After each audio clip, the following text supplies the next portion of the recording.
আসসালামু আলাইকুম। প্রিয় দর্শক, আপনাদের সকলকে আমন্ত্রণ জানাচ্ছি অন্য মঞ্চের আলাপচারিতায়। ইন্টারনেট একটি সতর্কবার্তা ঘুরে বেড়াচ্ছে ফেসবুক এবং অন্যান্য সামাজিক মাধ্যমে। সেটি হলো আগামী 48 ঘন্টার মধ্যে ভয়ঙ্কর কিছু একটা ঘটতে যাচ্ছে। এখন সেই যে ভয়ঙ্কর কি ঘটতে যাচ্ছে, এটা ত্রিমাত্রিক। তিনটি আশঙ্কাকে কেন্দ্র করে এক ধরনের ভীতিকর পরিবেশ এবং পরিস্থিতি তৈরি করা হচ্ছে। প্রথম ভীতিকর যে পরিবেশ পরিস্থিতি যারা বলছে, তারা বলার চেষ্টা করছে যে উসমান হাদির যে হত্যাকাণ্ড, তার দাফন কাফন তো হয়ে গেল, এরপর টার্গেট কে? ইতিমধ্যে বিভিন্ন রাজনৈতিক ব্যক্তিবর্গ যারা আছেন তারা নিজেদের আশঙ্কা ব্যক্ত করেছেন। যারা তরুণ নেতৃত্ব রয়েছেন প্রার্থী হিসেবে রাজনীতির ময়দানে, তারা ঘোরাফেরা করতে গিয়ে নানা রকম আশঙ্কার কথা তারা বলার চেষ্টা করছেন এবং তারা ভয় পাচ্ছেন যে আগামী 48 ঘন্টার মধ্যে অনাকাঙ্ক্ষিত এটা ঘটে যেতে পারে তাদের জীবনে, রাজনৈতিক অঙ্গনে এই অনিশ্চয়তা। আরেকটি গ্রুপ বলার চেষ্টা করছে নানা রকম প্রচার এবং প্রোপাগান্ডা যে নতুন একটি বিপ্লবী সরকার আসছে এবং 48 ঘন্টার মধ্যে সেটা হয়ে যাবে। এবং অনেকে বিপ্লবী সরকারের প্রধান রূপে কে হবেন ইত্যাদি ইত্যাদি নানা রকম ফটোকার্ড তৈরি করে সেটা এমনভাবে প্রচার করছেন, এবং এটা মানে আমাদের সম্পাদক মাহমুদুর রহমান সাহেবকে সেই সরকারের প্রধান করে আমার দেশের ফটোকার্ড ব্যবহার করে একটি গ্রুপ এটা প্রচার করছে, এবং আমার দেশ তাদের যে ভেরিফাইড পেজ আছে সেখান থেকে বলার চেষ্টা করছেন যে এটা অপপ্রচার, এই ধরনের কোনো সংবাদ আমার দেশ দেয়নি এবং আমার দেশ সম্পাদক এই রকম কোনো কর্মকাণ্ডের মধ্যে জড়িত নন। বোঝার চেষ্টা করুন। আরেকটি গ্রুপ বলার চেষ্টা করছেন যে জনাব তারেক রহমান সাহেব যেন না আসতে পারেন, এই জন্য আগামী 48 ঘন্টাতে এমন কিছু ঘটানো হবে যাতে করে বিএনপি ভয় পেয়ে যায়, তারেক রহমান সাহেব ভয় পেয়ে যান। এই গ্রুপের দ্বিতীয় যে অপশন, সেটা হলো আগামী 48 ঘন্টায় এমন কিছু করা হবে, সেক্ষেত্রে যদি প্ল্যান এ, মানে তারেক রহমান সাহেব আসবেনই না, এটা হলো প্ল্যান এ, যদি প্ল্যান এ ফেল করে অর্থাৎ তারেক রহমান সাহেব তারপরও আসেন, তাতে করে তার সেই আগমনী এটি যেন আনন্দমুখর না হয়, তার অনুষ্ঠানে যেন লোকজন না যায়, ঢাকা শহরে যেন কাউন্টার একটা অবস্থা থাকে, এরকম একটা দৌড়াদৌড়ি অবস্থা শহরে যেন তৈরি হয়, এই জন্য নানা রকম যাকে বলা হয় খবর ছড়িয়ে প্রোগ্রামের কথা বলে যে সকল বিভ্রান্তি তৈরি করা হচ্ছে, সেখানে একটা ডেডলাইন 48 ঘন্টা হিসেবে বলা হচ্ছে। আপনি যদি ধরেন যে আমি এই ভিডিওটি যে সময়টিতে করছি এখান থেকে 48 ঘন্টা আজকে থেকে ধরেন, যদি আজকে 21 তারিখ, 21শে ডিসেম্বর, তাহলে 21শে ডিসেম্বর চলে গেল, 22, 23, মানে এই দুই দিন যদি ধরেন, 24 তারিখে হলো ডেডলাইন, আর 25 তারিখ সকাল মানে দুপুরের সময় জনাব তারেক রহমান সাহেব আসবেন।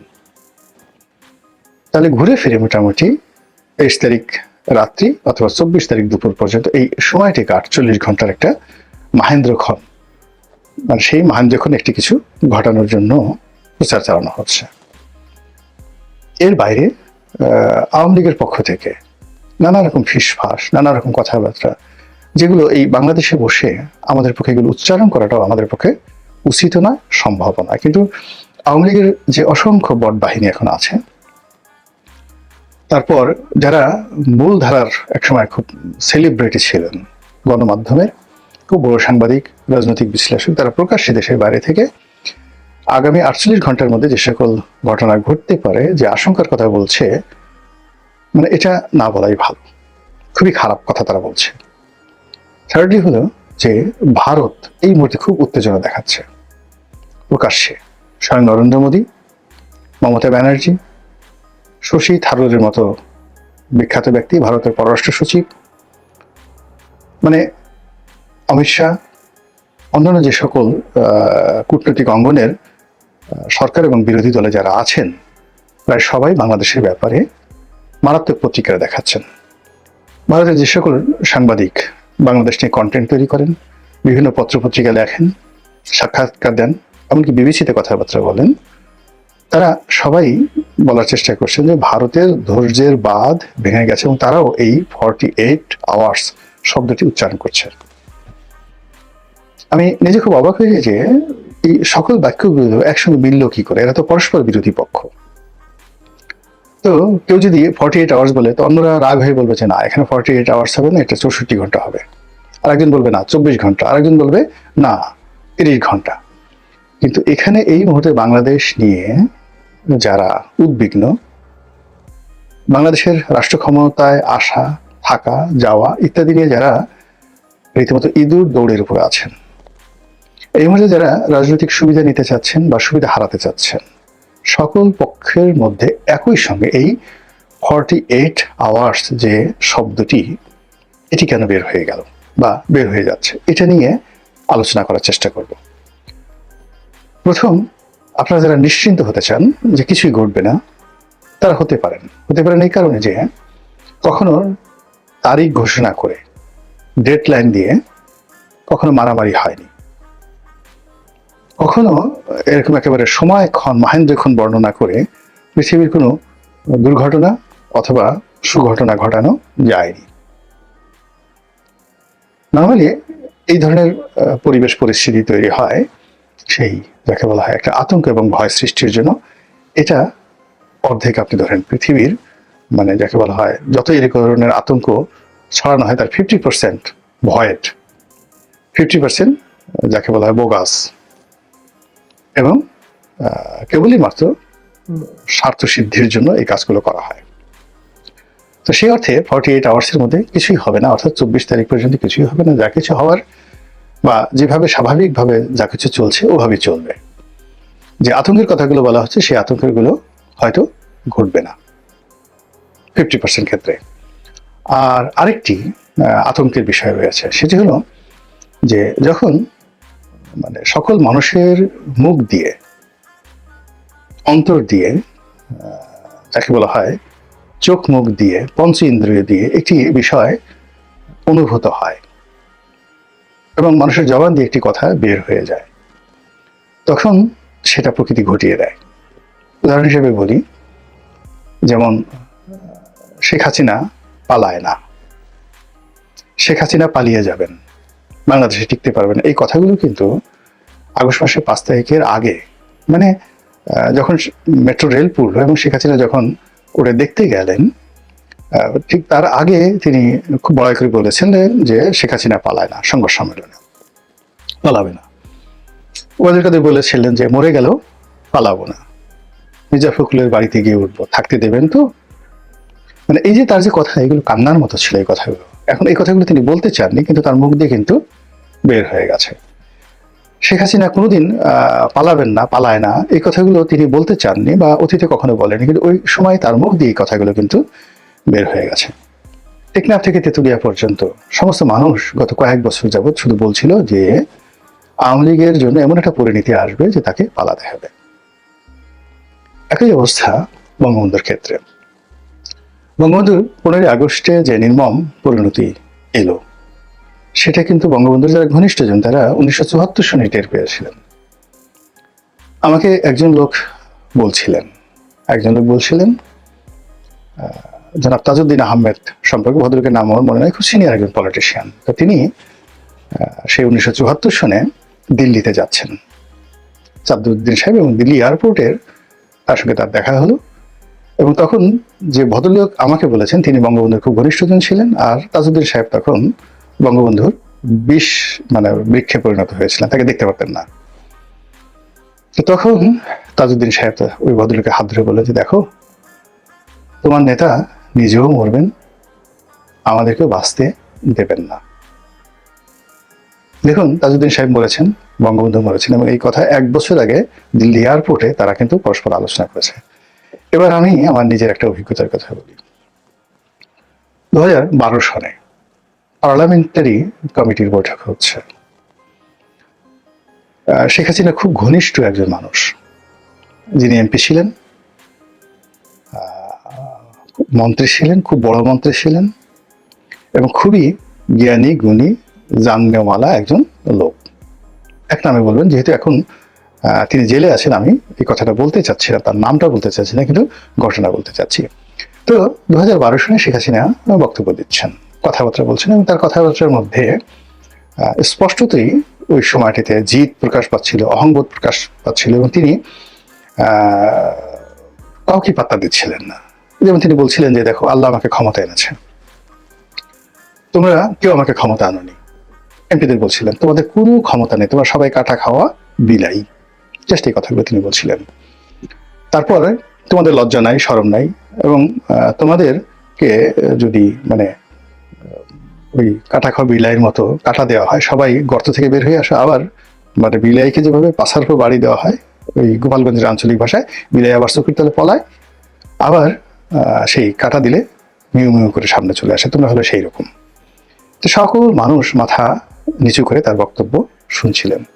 আব্দুল জলিল সাহেব তখন জীবিত, তোফায়েল সাহেব, রাজ্জাক সাহেব, মানে সকলে মিলে তার সেই অপমান কিন্তু সবাই হজম করছিলেন। রাজ্জাক সাহেব তখন জীবিত ছিলেন কিনা আমি বলতে পারবো না। যাই হোক, তো সবাই মানে ইনক্লুডিং সাবির হোসেন চৌধুরী সহ সবাই, মানে 111-এ যারা যাকে বলে কুশীলব ছিলেন তাদেরকে ইন্ডিকেট করে, প্লাস দলের যারা একেবারে নতুন আসছে, শুধু দলীয় মনোনয়ন নিয়ে জোয়ারে যারা পাশ করে আসেন, সবাইকে উদ্দেশ্যে এগুলো তিনি এই কথাগুলো বলছিলেন। তা এখন আমার পাশে যে ভদ্রলোক বসেছিলেন তিনি বললেন যে, দেখো তোমার নেত্রীর, আমি তখন শেখ হাসিনার খুব ঘনিষ্ঠজন ছিলাম, তো বলে, দেখো তোমার নেত্রীর কথা শোনো।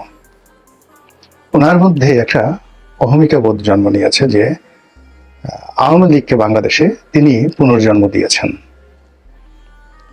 আর উনি এখন যে কর্মগুলো করছেন সেই কর্মের মাধ্যমে তার হাত দিয়ে আওয়ামী লীগের কবর রচিত হবে, এবং তার অবর্তমানে আওয়ামী লীগের হাল ধরার মতো আর শেখ পরিবারে এই দলের মধ্যে কেউ থাকবে না। সেই কাজ তিনি দেখো আজকে এই অনুষ্ঠানে করে যাচ্ছেন। দলীয় নেতা যদি তার নেতাকর্মীদেরকে সম্মান না করে, দলীয় নেতা যদি তার নেতাকর্মীদেরকে অপমান করে, তাদেরকে তাদের মেরুদণ্ড ভেঙে দেয়, তাহলে আর যা হোক দালাল হবে, তাবেদার হবে, টাউট হবে, বাটপার হবে, সবকিছু হবে, কিন্তু দল পরিচালনা করার মতো নেতা থাকবে না এই দলে। 2012 সালে সেই ভদ্রলোকের বক্তব্য। তারপরে তিনি দলের সঙ্গে ছিলেন, মন্ত্রী হয়েছেন, সবকিছু হয়েছেন, এখন আবার জেলে আছেন। তো এই হলো মানুষের মুখে দিয়ে যে কথাগুলো বের হয় সেই কথার বাস্তব রূপ, আড়ালে আবদালে যে কথা হয় সেই কথার বাস্তব রূপ।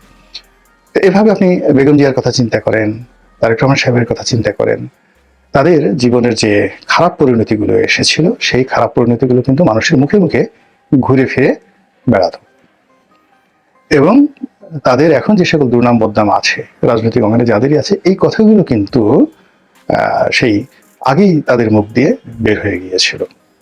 আপনি দেখুন এই সময়টিতে ডক্টর মোহাম্মদ ইউনূস যা করছেন, জামাত যা করছেন, অন্যান্য মানে যে সমস্ত লোকজন করছেন, তা কিন্তু আমাদের দেশের আমজনতা অনেক আগেই সেই বলে দিয়েছে যে এটা হতে পারে, জামাত ক্ষমতা আসলে এই কাজ করবে, ক্ষমতা পেলে এই কাজ করবে, বিএনপি যদি আগামীতে দেশ পরিচালনার দায়িত্ব পায় তারা এই ভুল করবে, ইত্যাদি ইত্যাদি ইত্যাদি সবকিছু দেখেন সেই ঘটনাগুলি কিন্তু ঘটে যাচ্ছে।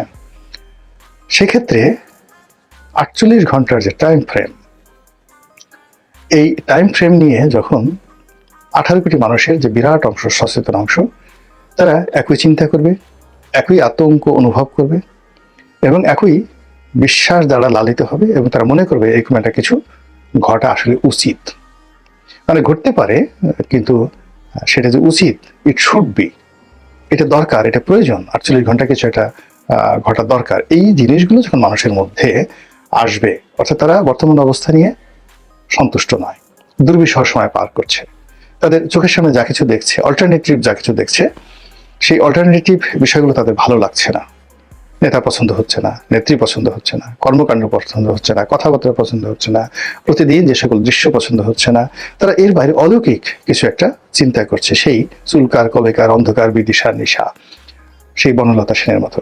যে বনলতা সেনের যিনি কবি, তিনি সারা পৃথিবী ঘুরছেন, সেই বন থেকে বনান্তরে, পাহাড় থেকে সমুদ্রে, সমুদ্র থেকে সেই দারুচিনির দ্বীপে, কিন্তু কোথাও তিনি স্বস্তি পাচ্ছেন না, কোথাও তিনি নিরাপত্তা পাচ্ছেন না।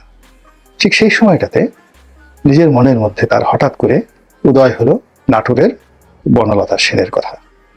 আর সেই বনলতা সেনের তিনি একটা চরিত্র অঙ্কন করলেন, চুল তার কবেকার, অন্ধকার, বিদিশার নিশা। তো এই হলো মানুষের কল্পনার শক্তি। তো এখন আপনি যদি আপনার আশেপাশের যে কোনো ঘটনা দ্বারা স্বস্তি না পান, কাউকে আপনার ভালো না লাগে, এবং অল্টারনেটিভ যে জিনিসগুলো, plan A, B, C, D, যা কিছু আসুক না কেন, কোনোটার মধ্যে আপনি স্বস্তি, শান্তি খুঁজে পাচ্ছেন না, তখনই আপনি অলৌকিক কিছু চিন্তা করেন, নেতিবাচক অথবা ইতিবাচক। অনেক সময় মানুষ বলে যে আমার মরে যাওয়া ভালো, এর সাথে আল্লাহ তুমি আমাকে নিয়ে নাও, আল্লাহর গজব নাজিল হয়ে যায়, বেঁচে থেকে লাভটা কি? এইরকম যখন মানুষের জীবনে মানে আকাঙ্ক্ষা জাগ্রত হয়, জাতিগতভাবে সমাজ পরিবার এই ধরনের অভিশাপগুলোকে যখন তারা আহ্বান করে, তখন ঠিকই এই পৃথিবীতে সেই অভিশাপ কিন্তু ঘটে যায়। বহু নজির আছে। মহান আল্লাহ আমাদের সবাইকে হিদায়াত দান করুন এবং আমাদের জন্য যেটি কল্যাণকর সেটি আল্লাহ রাব্বুল আলামিন আমাদের জন্য বরাদ্দ করুন, এই প্রার্থনা করছি। আসসালামু আলাইকুম ওয়া রাহমাতুল্লাহি ওয়া বারাকাতুহু।